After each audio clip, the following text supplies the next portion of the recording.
Ayan mga kaludi, umuulan sa labas. Ayan.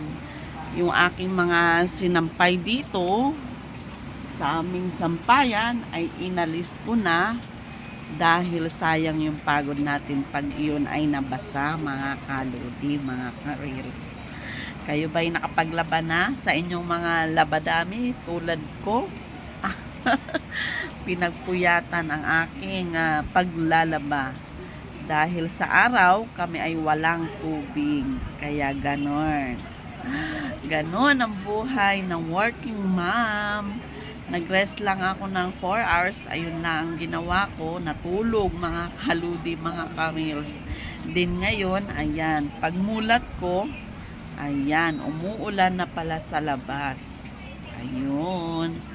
Ganyan mga kaludi, ang buhay ng working mom.